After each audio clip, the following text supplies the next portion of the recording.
Мен жазбаймын өлеңді ермек үшін, жоқ барда ертегіні термек үшін. Көкірегі сезімді тіл орамды, жаздым үлгі жастарға бермек үшін. Осы жыл қазақтың рухани өміріне үлкен әсер еткен, біздің тарихымыздағы ғұлама ғалымдардың мерейтойымен ерекшеленеді. Осы бейнеролигімде Фараби мен Абайдың мұраларын, рухани интеллектуалды жақындығын, мазалаған мәселелерінің ортақ екенін көрсеткім келеді. Адам жайлы. Әл-Фарабидің интеллект сөздің мағынасы жайында деп аталатын зерттеуінде адамның ақыл-парасат, мүмкіндігіне жан-жақты талдау жасай келіп, оны потенциалды, актуалды, әрекетшіл және жүре келе дарыған интеллект деп төртке бөліп талдайды.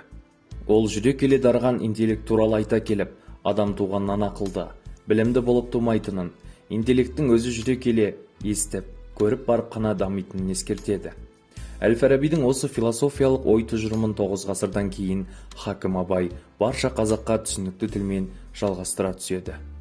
Абайдың 19 сөзінде адам ата-анадан туғанда есті болмайды. Естіп, көріп, ұстап, татып ескерсе, дүниедегі жақсы жаманды таниды дағы, сондайдан білгені, көргені көп болған адам білімді болады. Естілердің айтқан сөздерін ескеріп жүрген кісі өзі де есті болады. Әрбір естілік жеке өзі іске жарамайды. Сол естілерден естіп, білген жақсы нәрселерді ескерсе, жаман дегеннен сақтанса, сонда іске жарайды. Сонда адам десе болады. Әл-Фараби өзінің қайырымды қала тұрғындарының көзқарастары атты трактатында қайрат, ақыл және жүрек сияқты ұғымдарға түсінік беріп, жүрек басты мүше, мұны тәннің ешқандай басқа мүшесі билемейді. Бұдан кейін ми келеді. Бұл да басты мүше, бірақ мұның үстемдігі бірінші емес дейді. Осы тұжырымды 17 сөзінде осы үшеуің басыңды қос, бәрінде жүрекке билет деп ұқтырып айтушының аты ғылым екен. Осы үшеуің бір кісіде менің айтқанымдай табылсаңдар, табанның топырағы көзге сүртерлік қасиетті адам сол. Үшеуің ала болсаң, мен жүректі таңдадым. Құдайшылық сонда, қалпыңды таза сақта. Құдай тағала қалпыңа қарай деп кітаптың айтқаны осы депті деген қорытындыға келеді. Абай ақыл мен қайраттың иесі болған адамды жарты адам дейді. Ондай адам тек суық ақыл мен жүгенсіз қайраттың ғана өкілі.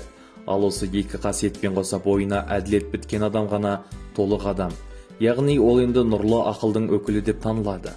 Сөйтіп, Абайдың нұрлы ақыл, толық адам жайындағы тұжырымдарының қайнар бастаулары Әл-Фарабидің трактаттары мен әлеуметтік этикалық көзқарастарымен үндесіп, ұштасып жатқандығын аңғаруға болады.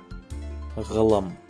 Әл-Фараби ғылымның көркі оның есін танудың жолы екендігін ескертсе, Абай жер жүзін безендірген тәңірім шебер деп ғалым есіне тәубе келтіреді. Немесе бабаның әр адамның ғаламда орны бар деген тұжырымын Абай сен де бір кірпіш дүниеге кетігін таптап бәр қалан деп нақтылай түседі. Абайдың ғақлия, ғылым құдірет, жүрек таразысы инсаф, өмірдің өзі шындық тәріздес, әр қайсысы бір-бір томдық шығармаға өзек боларлықтай қағидаларының Әл-Фараби мирасынан түйген даналық екені дау тудырмайды. Адамзат өз мекенінде жарастықпен тату тәтті, ынсаппен қанағатпен ғұмыр кешпесе, өз мекенін өз ойрандайды. Осыны көріп болжағандай Данабайдың, адаспайдың хакімдер болмаса, дүние ойран болар еді деген сәуегейлік сөзі 1000 жыл бұрын қайырымды қала адамдары кітабында баба айтқан оймен астасып жатуы кездейсоқтық болмаса керек. Музыка. Әл-Фараби бабамыздың музыка туралы үлкен кітабы және басқа музыка жөніндегі трактаттарын осы саланың мамандары болмаса кез келгеніміз түсіне алмаймыз. Осындайда ән өнер саласындағы данышпан Абай даналығы ойға оралады. Ол бақырғанның бәрі ән емес, өнерден мақұрым қалу сән емес, надандар жан емес, еңбексіз бос жүру жөн емес. Яғни ән өнер, бұл өнерден хабарсыз болу надандық, өнер жолында ізденбеу еңбексіздік, арамтамақтық. Абай әнді сүйген, ән туғаннан өлгенге дейінгі адамның өмір серігі, көңіл күйінің сәулесі, жақсы ән жан азығы деп білген. Құлақтан кіріп бойдалар, жақсы ән мен тәтті күй дейді ол. Абай ұлы композитор, Абай әндерін білмейтін тыңдамаған адам бар мекен сірә.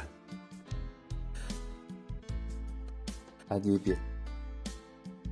Әбу-Насыр әл-Фараби өзінің бұл шығармаларында поэзияның бірқатар теориялық мәселелеріне, өлеңнің композициялық құрылысына, шумағына, өлшеміне, ұйқасына, тағы да басқа жырдың барлық компоненттері ақынның айтайын деп отырған ой жүйесіне лайық, орынды болу керек деген. Жақсы өлеңде қашанда басы артық, оғаш тұрған шумақ, тармақ болмайтынын, сонда ғана оқырманның ойынан шығатынын ескереді. Әл-Фараби сол кездегі грек поэзиясын трагедия, комедия, драма, эпос, диаграмма, сатира, поэма, риторика, космогония, акустика деп топқа бөліп, әрқайсысын бөліктеп сипаттайды. Абай поэзиясында өлең сөзге аса жоғары баға беріледі. Өзінің өлең сөздің патшасы, сөз сарасы. Біреудің кісі сөлсе қаралы ол.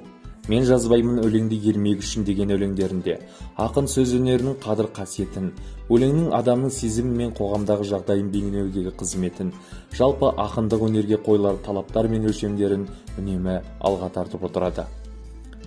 Ол ең алдымен өлеңнің көркемдік сапасына зер салады. Поэзиялық туындының сыртқы пішініне, ішкі мазмұнның сай келуін, іші алтын сырты күміс болып, тілге жеңіл, жүрекке жылы тиюін қалайды. Өлеңге әркімнің ақ бар таласы дей тұра, сонда да солардың бар таңдамасы деп, шын талантты танып, қастерлей білу қажеттігін ескереді. Әл-Фараби мен Абайдың даналығын санамызға сіңіре отырып, өмірлік нұсқаулық ретінде пайдаланып, келер ұрпаққа насихаттау біздің міндетіміз.